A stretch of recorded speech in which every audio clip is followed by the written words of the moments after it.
गोभी ले लो। ताजा ताजा सब्जी ले लो। सब्जी वाले सब्जी ले लो। सब्जी वाले ताजा ताजा सब्जी ले लो। ताजा ताजा सब्जी ले लो।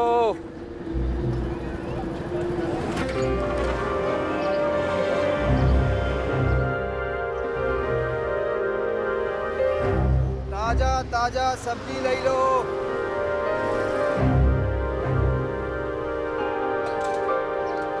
भिंडी ले लो, टमाटर ले लो। सब्जी वाले सब्जी ले लो। आलू ले लो, प्याज ले लो।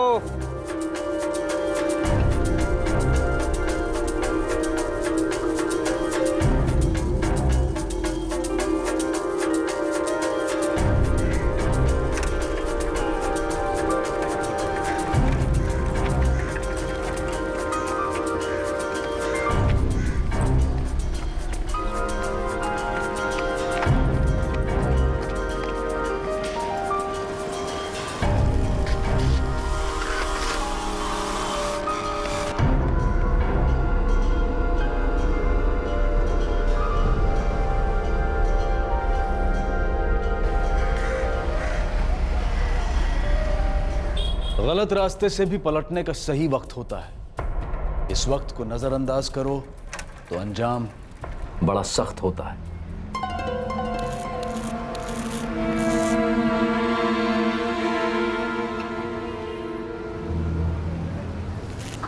आलू ले लो, गोभी ले लो। ताजा ताजा सब्जी ले लो। सब्जी वाले सब्जी ले लो। सब्जी वाले ताजा ताजा सब्जी ले लो। ताजा ताजा सब्जी ले लो।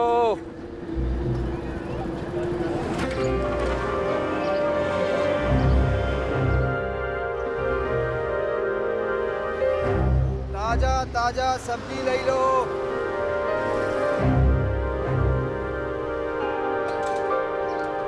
भिंडी ले लो, टमाटर ले लो। सब्जी वाले सब्जी ले लो। आलू ले लो, प्याज ले लो।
नहीं अजय, उस फ़ोन से कुछ हाथ नहीं लगा। नादिरापुर के एक पीसीओ से बमोनी के एक पीसीओ को किया गया था वो कॉल। बमोनी पुलिस स्टेशन को अलर्ट कर दिया गया है दिनेश के बारे में। सर, दिनेश की पत्नी कजरी को उठा लें? नहीं, अभी नहीं। नल में से पानी की तरह झूठ निकलेगा उसके मुंह से। ये दिनेश आज नहीं तो कल, कल नहीं तो परसों, कभी ना कभी तो घर लौटेगा।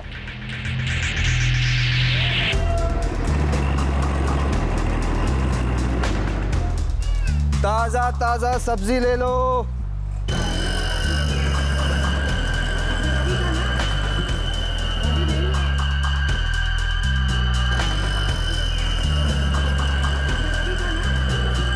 सब्जी वाले सब्जी ले लो।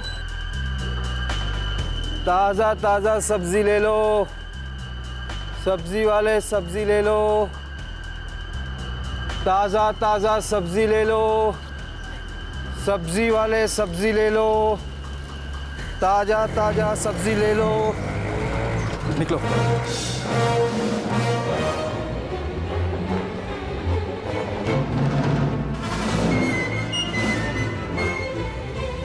नकाब हटा, वरना यहीं ठुकेगा।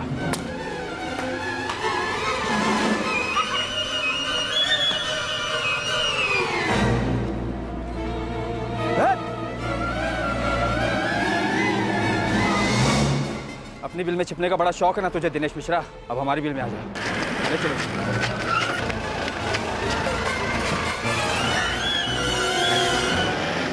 माफ़ कीजिए कजरी जी, अपने पति दिनेश के हर जुर्म में आप बराबर के हिस्सेदार रही हैं। गुनहगार और उसके जुर्म को छुपाने वाला भी गुनहगार होता है। सर हमारा एक छोटा बच्चा है और मेरे पति दिनेश, सर वो हमारे परिवार में कमाने वाले इकलौते हैं। मैडम, यहाँ नादिरापुर से लेकर के सीधे धिलानपुर तक कई सारे ऐसे इकलौते कमाने वाले लोग हैं जिनको आपके पति दिनेश ने जमकर लूटा है। कई सारे थानों में उसके अगेंस्ट केसेस हैं, फ्रॉड के, रॉबरी के, संगीन जुर्म है। लंबा अंदर जाएगा दिनेश। देखो दिनेश हमारे लिए मर चुका है और जब तक हम लोग जिंदा है तब तक ऐसा ही रहेगा। और कजरी, तुम बार बार हमारा समय क्यों बर्बाद कर रही हो? हमारा तुम्हारे साथ कोई वास्ता नहीं है। मुझे समझ में नहीं आ रहा कि मैं और किससे मदद मांगू। दिनेश बहुत मुश्किल में। बाबूजी ऐसे मत बोलिए। वो मुश्किल में कब नहीं था? कभी हमारी बात मानी थी उसने? ऊपर से तुम्हारी जैसी पत्नी मिली उसको। गलत करने से रोकने की बजाय तुमने उसका साथ दिया। अब तुम दोनों भुगतो तुम्हारे किए की सजा। बाबूजी, बाबूजी,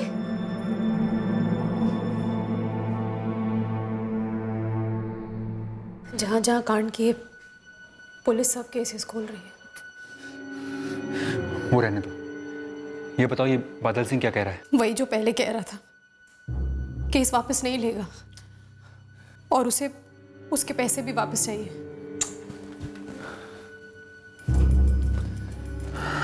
ठीक है, मैं कुछ करने की कोशिश करता हूँ।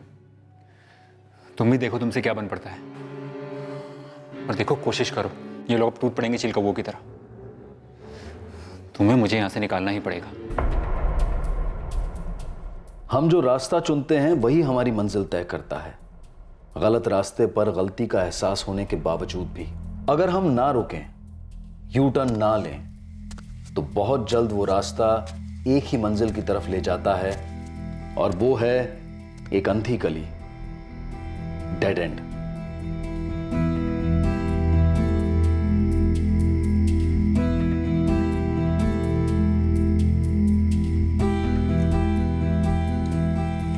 दुकान बंद हो गई है, चलो।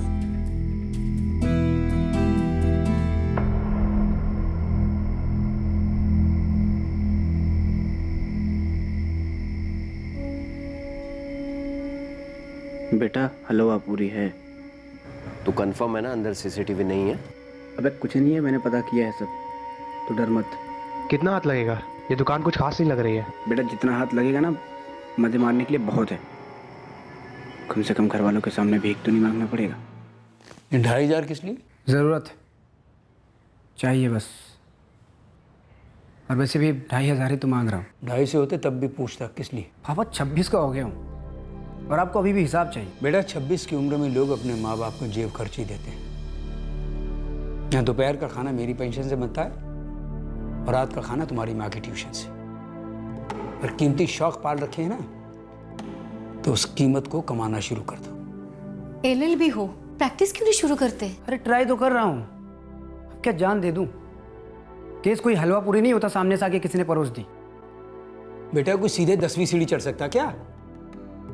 पहले पहली सीढ़ी चढ़ो, समझे? पहला केस ही पहली सीढ़ी होती है पापा। अपने विश्वनाथ जी बहुत बड़े क्रिमिनल लॉयर हैं, मैंने उनसे बात कर रखी है। उनके साथ कोई काम वाम सीखो, हाँ?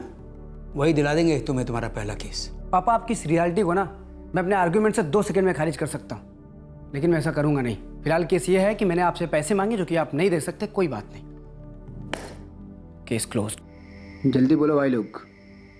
सामने दुकान है, दुकान में ताला है और ताला तोड़ने का औजार हमारे पास है।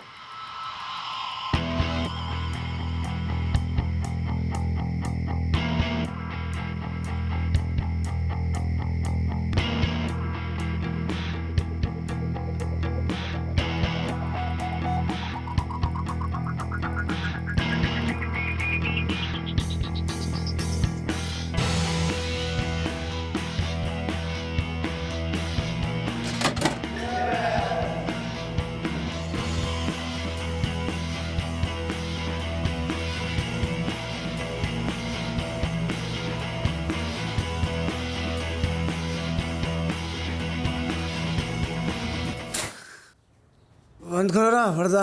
उठो संतोष, संतोष उठो। हाँ बाबा। उठो। क्या है पापा, सुनो तो ना। तूने श्री साईं ज्वेलर्स की दुकान लूटी? क्या बोल रहे हो पापा सवेरे सवेरे आप? मैं नहीं बोल रहा हूँ, बाहर दरवाजे पर खड़ी पुलिस बोल रही है। मैं एक स्कूल की वाइस प्रिंसिपल रह चुकी हूँ। संतोष के पापा रिटायर्ड गैजेटेड ऑफिसर है सेंट्रल गवर्नमेंट के। हमारा बेटा चोरी कैसे कर सकता है? वो खुद एक एडवोकेट है, LLB। Good morning officer. अपने दिन की शुरुआत एक गलतफहमी से करने जा रहे हैं। चोर को पकड़ने के बजाय एक वकील को धरने आ गए। चोर ने ही वकील का पता और उसकी असलियत दोनों बताई हमें। तेरे दोनों साथी अर्जुन और नीरज इस वक्त हमारे लॉकअप में उल्टे लटक रहे हैं। और हाँ, 15 को तुम लोगों ने कौन कौन से औजार इस्तेमाल किए, ज्वेलरी को कहां कहां बेचा, सब कुछ बता दिया उन लोगों ने। लॉयर साहब, ओपन एंड शट केस है ये।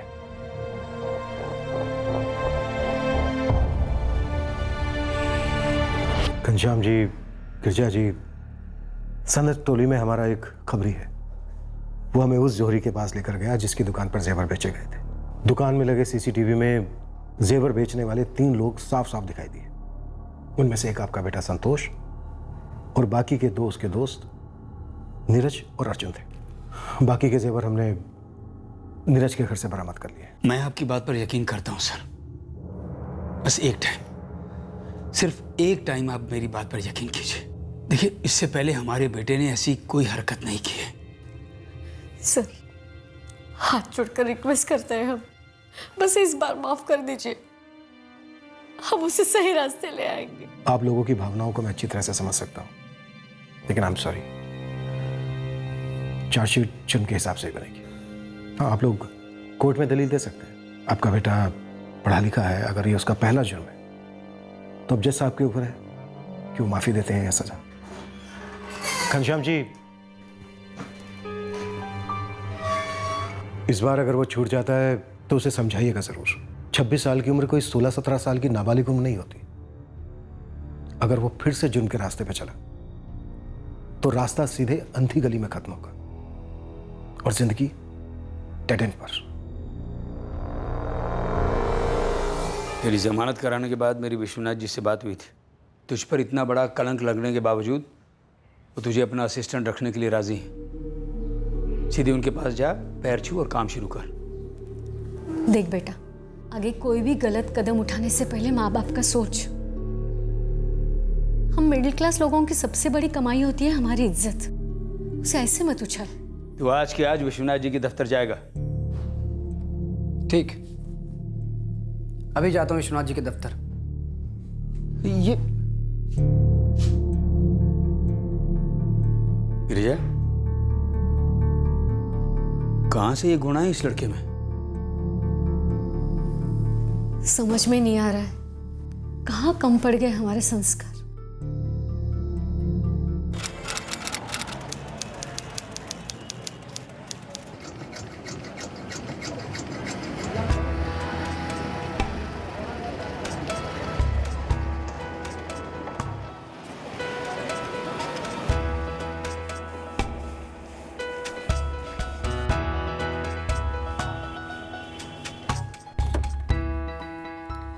मैं कम इन सर?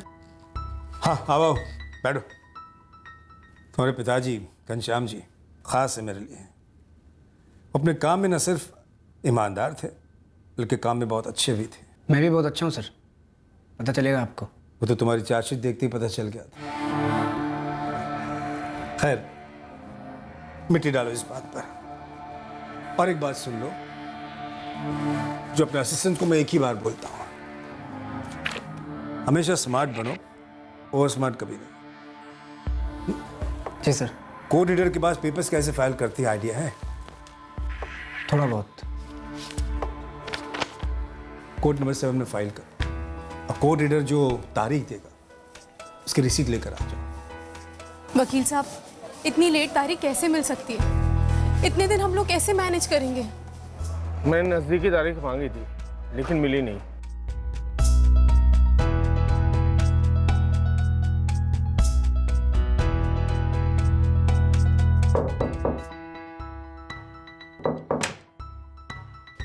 अरे वकील साहब आ गए। यार, अब से हमारा कोई भी कोड कल्चर का लफड़ा हो तो तू संभाल लेगा ना? नहीं? हम में से किसी एक को ना पुलिस में होना चाहिए था, तब तो कोर्ट तक बात पहुंचती ही नहीं। क्यों वकील साहब? अबे काय का वकील साहब, विश्वनाथ जी ने चपरासी बना रखा है मुझे। मैं तो बस फाइलें जेरोक्स कराता हूँ और इधर उधर पहुँचाता हूँ। भाई इतना स्लो मोशन आदमी है ना ये। मतलब मेरे हाथ में केस है तो 2 दिन में निपटा दूँ। जब तेरा केस आएगा ना तब कर लेना। पहले वो जो पुराना हिसाब है ना वो चुकता कर दे। वो पिछली बार के दारू और गांजे के पैसे दे दे 1000 रुपये। साले मेरी फीस समझ के भूल जा। किसी केस में अंदर जाएगा ना तो कोर्ट जमानत लेने मैं ही आऊँगा तेरा। अबे नीरज, हाँ बोल। और पीने का मन कर रहा है यार। यार अभी तक ढंग से चढ़ी भी नहीं है। हाँ ये मोमबत्ती सकल जाकर एक एक और मारते हैं क्या? हाँ यार, सिगरेट भी खत्म हो गई है।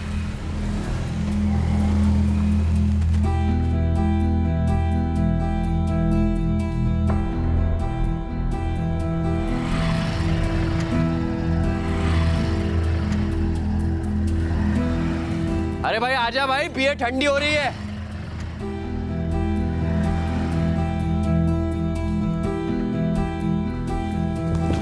ये फूटेगा कि नहीं? नहीं होने वाला है, नहीं होने वाला है।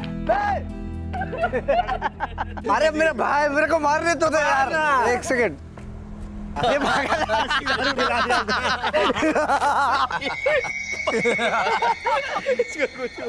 ये क्या है ये? क्या यार है? क्या है ये? अरे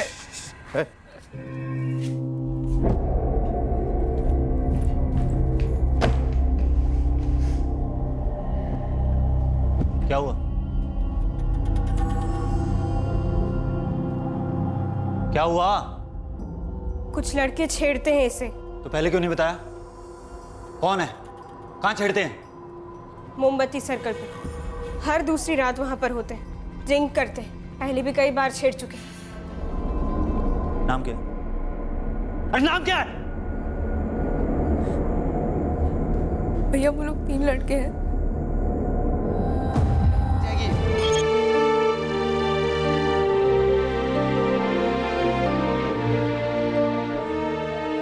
लेकिन मैडम हम क्यों मारेंगे अपने दोस्त को? हम वहां से निकल गए थे पहले। बेटा बहुत पिटोगे, सीधा अंदर जाओगे। क्या कांड किया था तुम लोगों ने? कौन आकर छुरी मार कर गया?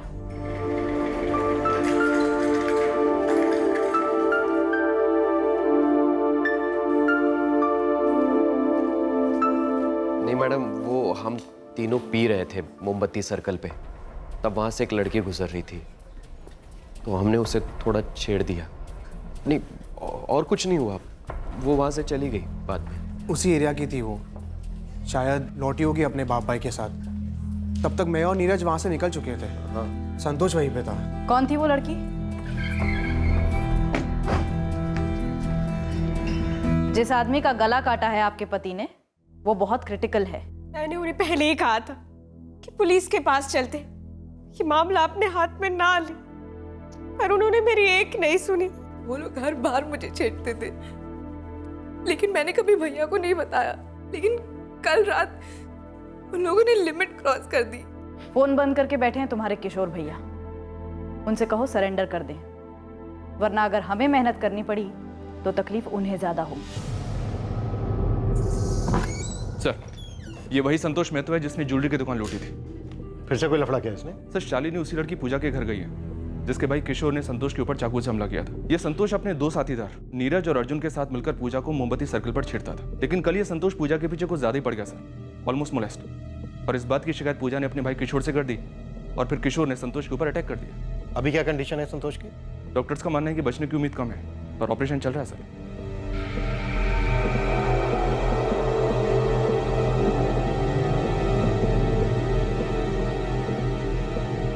बहुत ही मुश्किल से हमने पेशेंट को मौत के मुंह से बाहर निकाला।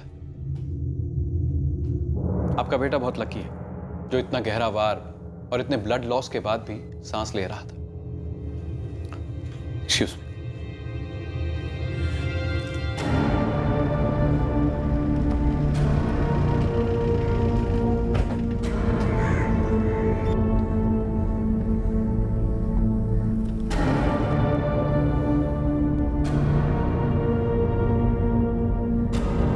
हथियार इसी में है।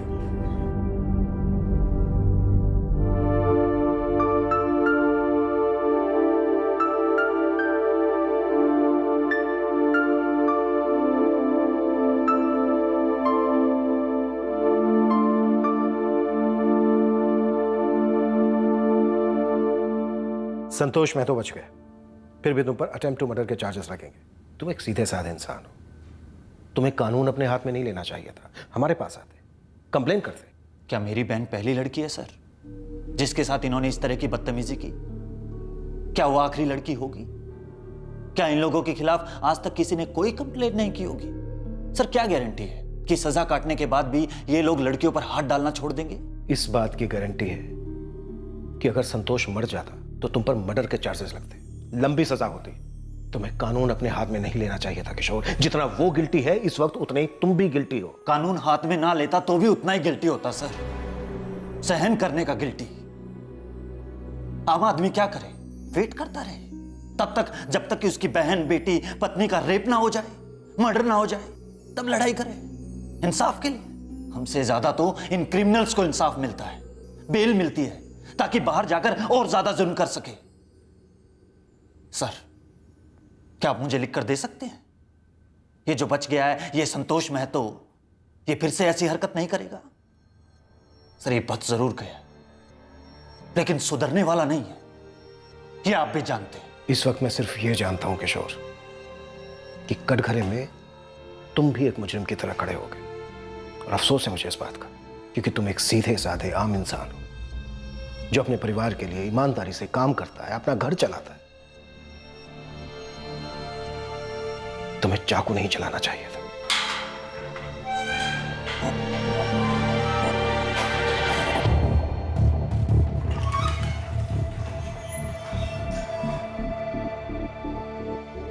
घनश्याम जी, गिरजा जी, देखिए तकदीर हमेशा 2 बार दस्तक नहीं देती, लेकिन आपके बेटे की तकदीर ने दूसरी बार भी दस्तक दी।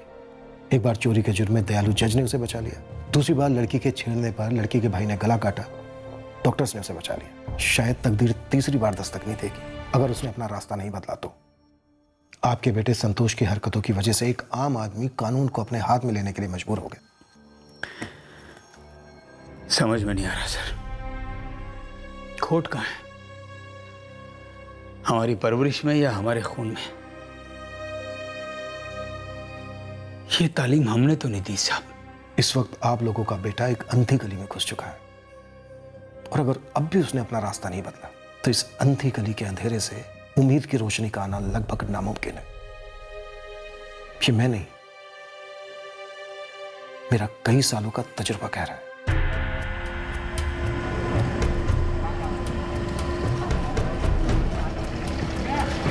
इस हादसे को महतो परिवार ने किनारे कर दिया था और संतोष के माँ बाप ने उसके सर में कील ठोक दी थी कि जुर्म की दुनिया उसे सिर्फ बर्बाद करेगी। उस वक्त ऐसा लग रहा था कि उनकी जिद संतोष पर असर करने लगी थी। संतोष सीनियर क्रिमिनल लॉयर विश्वनाथ प्रसाद को फिर से असिस्ट करने लगा। ऐसा लगने लगा कि आखिरकार संतोष जुर्म की अंधी गली में से सफलतापूर्वक निकल चुका था। पर क्या ऐसा था? और कितनी एप्लीकेशंस डालनी होंगी अनवर जी? कजी बहन, काफ़ी लंबी लिस्ट है जुर्म की आपके पति दिनेश की। बहुत सारे थानों में कंप्लेंट दर्ज है। भाई हम तो एप्लीकेशन देकर उससे बहस कर सकते हैं सज़ा कम करवाने के लिए, जुर्म तो कम नहीं करवा सकते ना।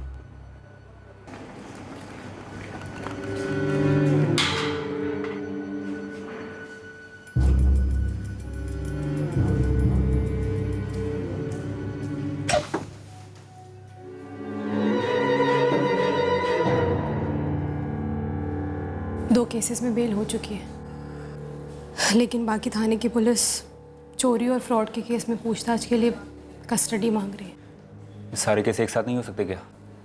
मैं नहीं जानती दिनेश, मैं अपनी तरफ से पूरी कोशिश कर रही हूँ, और वकील साहब कह रहे थे कि हम दोनों को तैयार रहना चाहिए। इस चीज़ के लिए? वो कह रहे थे कि हम सज़ा कम करवाने की मांग कर सकते हैं, पर सज़ा होगी ज़रूर। पूरी दुनिया में एक नहीं मिला था। इस बादल सिंह को तो मन करता है खत्म कर दूं, सारे मसले की जड़ वही है। अच्छा ये बता, विशाल कैसा है? ठीक है। अच्छा सुनो, पैसे की थोड़ी तकलीफ है। ये कोर्ट कचहरी के चक्कर में सारे पैसे खत्म हो। मैं कुछ बंदोबस्त करता हूँ।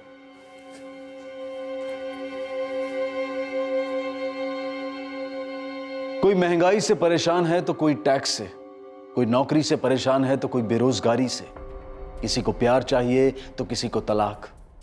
हर किसी को कुछ ना कुछ चाहिए जो उसे नहीं मिल रहा है। इन सारी परेशानियों के साथ आम इंसान हर रात सोता है पर जागता है उम्मीद के साथ कि मेहनत करता रहूंगा, कोशिश करता रहूंगा, कोई ना कोई रास्ता जरूर निकलेगा। लेकिन जुर्म के रास्ते पर उम्मीद का अकाल है। मुजरिम अपनी ही करनी से अपने आप को नाउमीदी के रास्ते पर धकेल देता है। उसकी जिंदगी में कभी कोई चौराहा नहीं आता, उसके सामने कोई विकल्प नहीं होता। सामने अंधी गली होती है, डेड एंड होता है और पीछे कानून।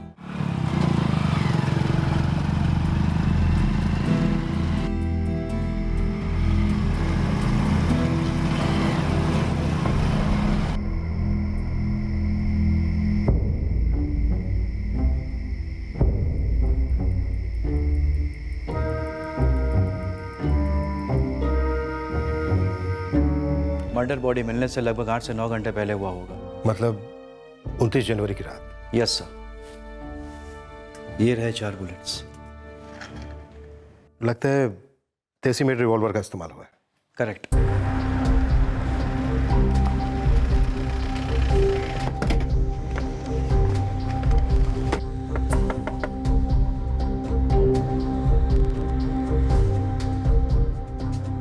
अब क्या किया हमारे बेटे ने? वो तो पता करने में टाइम लगेगा सर, पर आपके लिए एक बुरी खबर है।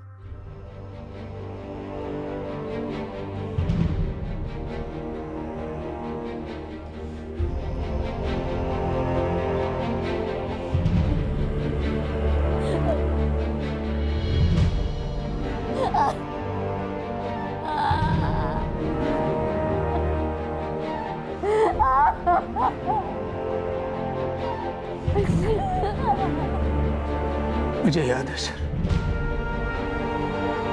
आपने कहा था अंधेरी गली से निकाल लो अपने लड़के को। देखिए अंधेरा ही निकल गया उसे। आप बता सकते हैं वो नादिरापुर क्यों जा रहा था? कहाँ जाता था, कहाँ से आता था, कब, क्यों, कैसे, कुछ नहीं बताता था हमें। उसकी माँ आंसू बहा रही है उसके लिए। कोई नई बात नहीं है, हम तो रोज आंसू बहाते थे उसके लिए। अब आंसू तो तभी रुकेंगे जब हमारी सांसें रुकेंगी। संतोष घर से कब निकला था? कल सुबह। किस काम से? लॉयर विश्वनाथ जी को असिस्ट करता था। जा रहा होगा उनके ऑफिस या फिर कोर्ट जा रहा होगा।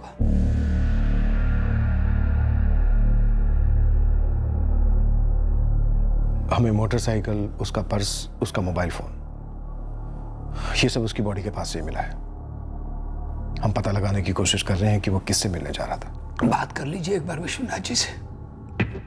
सच कह रहे हैं मैडम, एक अर्से से संतोष को नहीं मिला और कल रात तो हम उसके साथ थे ही नहीं मैडम।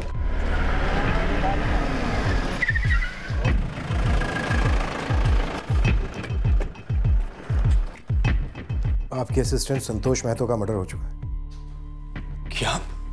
शालिनी सर, संतोष का एक कॉल स्कैन करो। क्या पता खूनी ने फोन के कॉल लॉग्स में से कुछ डिलीट किया हो। Yes sir. मैं तब तक संतोष के दोस्त अर्जुन और नीरज से बात करता हूँ। नादिरापुर? ना, नादिरापुर में मेरा कोई क्लाइंट है ही नहीं।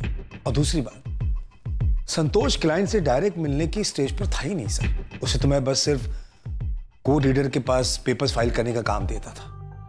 कभी कभार सिंपल केस पढ़ने को कहता और उसके नोट्स बनाने को कहता, उसके अलावा कुछ भी नहीं। कल कितने बजे निकला था संतोष ऑफिस से? एग्जैक्टली तो नहीं बता सकता, पर शाम होते ही निकल गया था। संतोष का बैकग्राउंड तो आपको मालूम ही होगा। जी, उसके दोनों केसेस को मैं बराबर जानता हूँ इंस्पेक्टर। सिर्फ और सिर्फ उसके पिताजी की वजह से मैं संतोष को एक अच्छा भविष्य देने की कोशिश कर रहा था। कुछ आइडिया है क्यों मारा होगा उसको?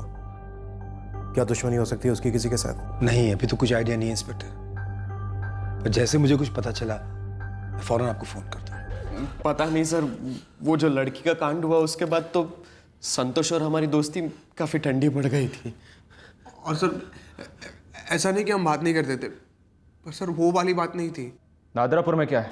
पता नहीं ये नादिरापुर कहाँ से आ गया है। नादिरापुर बाईपास रोड पर संतोष की लाश मिली हमें। पर सर, संतोष ने तो कभी नादिरापुर का नाम नहीं लिया हमारे सामने। सर, हमारे सबसे खास खबरियों को नादिरापुर में छोड़ दिया मैंने। अगर संतोष मेहतो का वहाँ कोई कनेक्शन है तो वो जरूर ढूंढ निकालेंगे। नादिरापुर पुलिस को भी इन्फॉर्म कर दिया है। कॉल रिकॉर्ड्स शालिनी स्कैन कर रही है इस वक्त। मोबाइल लाश के पास ही मिला था? जी हाँ सर, बाइक और बटुआ भी। सर ये केस चोरी का नहीं हो सकता, ये कुछ और ही है। ये जो भी कुछ और है बड़ा अजीब है। सर, संतोष महतो के कॉल रिकॉर्ड्स में कुछ भी अजीब नजर नहीं आ रहा है। लगभग सभी कॉल्स माँ बाप को किए गए हैं या उनकी तरफ से आए हैं। कुछ कॉल्स एडवोकेट विश्वनाथ के ऑफिस के भी हैं। ये संतोष इतना संस्कारी और मासूम तो था नहीं। एक डकैती, एक मोलेस्टेशन, खुद अटेम्प्ट टू मर्डर का शिकार। इसके पास जरूर कोई दूसरा नंबर होगा जिससे अपनी क्रिमिनल एक्टिविटीज ऑपरेट करता होगा। और हो सकता है सर ये दूसरा नंबर क्राइम सीन से किसी ने गायब कर दिया हो। सर, मैंने पूरी कोशिश की ये पता लगाने की कि कोई दूसरा नंबर ऑपरेशनल था या नहीं। नहीं सर, उसका एक ही नंबर था, 444556664। सर जी शायद वो फिर से 2 नंबर की दुनिया में चला गया था या हमसे छुपा रहा था तो बोल नहीं सकते। उसके पास दूसरा नंबर भी हो सकता था। मैं शायद अपने बेटे के बारे में कुछ भी नहीं जानता था। मैं संतोष के दूसरे फोन के बारे में पूछ रही थी। मैं नहीं जानता उसके पास दूसरा फोन था भी या नहीं। गिरजा जी को पता होगा। उसका तो रो रो के बुरा हाल है। क्यों रो रही है वो? संतोष के लिए? उसे कुछ पड़ी थी हमारे बारे में? फिर उसके खोने का क्या गम? उसे तो बहुत पहले खो चुके थे हम।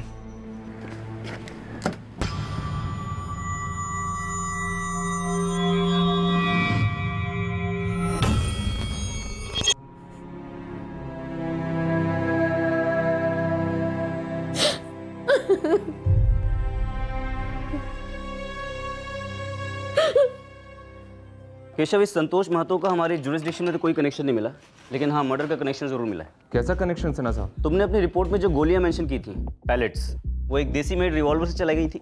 हाँ, संतोष की बॉडी से 4 गोलियां बरामद हुई थी। 19 जनवरी को हमारी बीट में भी एक मर्डर हुआ और उस मर्डर के लिए भी एग्जैक्टली सेम गोलियों का इस्तेमाल किया गया। फर्क इतना है कि हमको विक्टिम ब्रजेश सचान की बॉडी के पास से कोई आइडेंटिफिकेशन नहीं मिला, जैसा कि आपको संतोष महतो के पास से मिला था।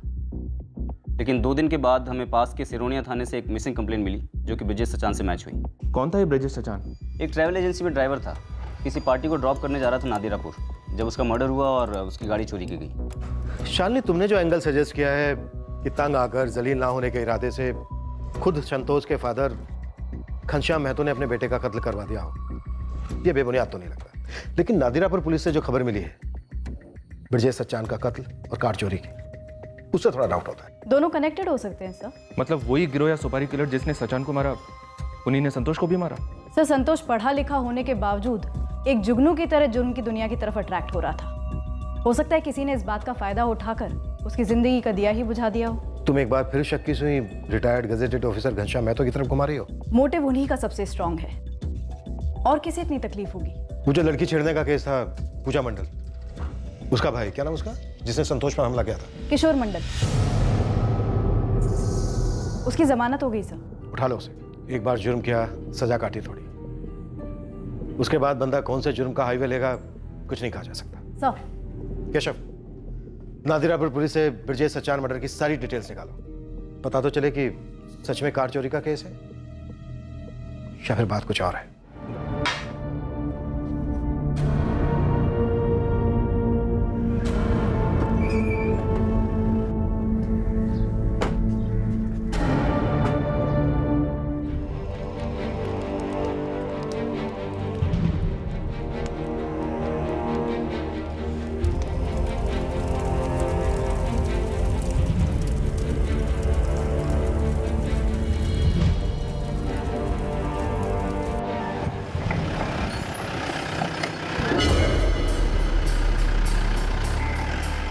जनवरी को ट्रैवल एजेंसी का मालिक हेमंत झा यहाँ पर आया और इस गाड़ी की चोरी की कंप्लेन की। ब्रजेश सचान नाम है ड्राइवर का। सफेद कलर की एमयूवी लेकर गया था पार्टी को नादिरापुर ड्रॉप करने। सुबह लौटना था और अब शाम होने को आई और फोन भी स्विच ऑफ आ रहा है। ठीक है, अपने ड्राइवर ब्रजेश का फोटो, गाड़ी का फोटो और बाकी डिटेल्स दे दीजिए, हम उसे तुरंत फ्लैश कर देते हैं। वैसे ये ब्रजेश नादिरापुर में कौन सी पार्टी को ड्रॉप करने गया था? लालू दास नाम बताया था, कल सुबह ही आया था हमारी दुकान पर।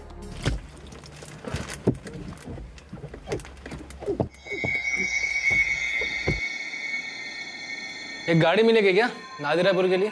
हाँ हाँ क्यों नहीं, कब चाहिए? अभी। रिटर्न है कि ड्रॉप? बस जाना जाना एक तरफ।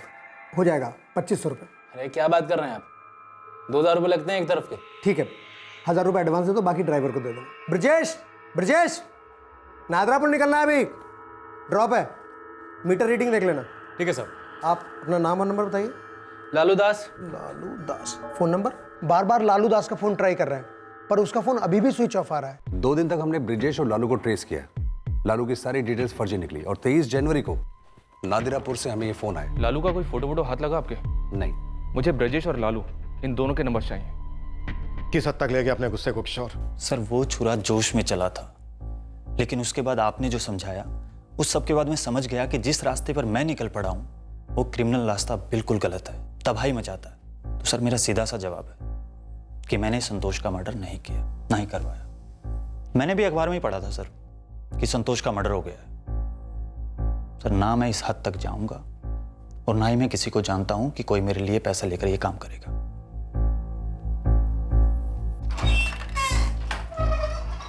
सारे सवालों के जवाब बिना पूछे अपने आप ही दे गया। शालिनी, तुम पता करो कि पैसे लेकर ऐसे काम कौन कर सकता है। गाड़ी चुराई गई, मर्डर किया गया। सर ये नादिरापुर बाईपास वाला केस है ना? साहब बोला नहीं, सारे काम शुरू। नादिरापुर थाने से खबर आई थी, टिप निकली थी इस काम के लिए। कोई नहीं, तू पता कर। गाड़ी पक्का चोरी करने के इरादे से उठाई गई। कोई लालू है, फर्जी नाम पे मोबाइल है, तो ये लालू नाम भी फर्जी होगा। अपने को बस इतना पता करना है कि संतोष मेहतो के मर्डर में इसका क्या कनेक्शन है। साहब गाड़ी चोरी की ये बेचने के लिए, तो अभी तक तो उसका पोस्टमार्टम हो गया होगा, पक्का नंबर प्लेट कलर विलर सब बदल दिया होगा। शायद गाड़ी चुराने का प्लान ही नहीं था। हो सकता है ये चोरी सिर्फ हमारा ध्यान बटाने के लिए की गई हो। चंदर, अंदर तक घुस, गहराई तक जा। जो नजर आ रहा है शायद वैसा है ही नहीं। यार सीधे सीधे बोलो, गाड़ी मेरे पास आएगी कि नहीं आएगी? हाँ? अरे डील कौन कर रहा है? अरे नाम तो बोलो। कैलाश जी, ब्यूटी पार्लर में आपकी दुल्हन सज रही है। देखिए काम यहाँ बड़े तरीके और सलीके से होता है। ये कुछ तकरीबन कितने दिन जाएंगे? तकरीबन 2 दिन लगेंगे। और लेकिन दावे के साथ कहता हूँ, डोली जब आपके दरवाजे पे आएगी ना, होश उड़ जाएंगे। अच्छा अच्छा अच्छा, जब भी रेडी हो ले आना। मुझे लगा मामला गड़बड़ हो गया है। अरे क्या सर जी, सवाल ही पैदा नहीं होता। लड़के वाले हैं, अब जबान दी है तो निभाएंगे। परसों तक मुझे गाड़ी चाहिए। हाँ ठीक है, परसों तक गाड़ी देनी है पार्टी को। सारा काम तो हो ही गया है, चेसिस नंबर बदल देते हैं।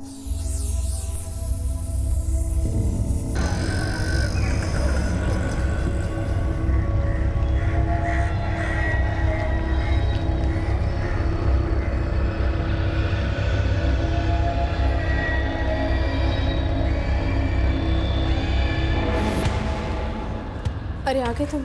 चलो अच्छा हुआ, विशाल को स्कूल छोड़ दो, मुझे जेल जाना है। हाँ ठीक है, चलो विशाल आपको स्कूल छोड़ देते हैं।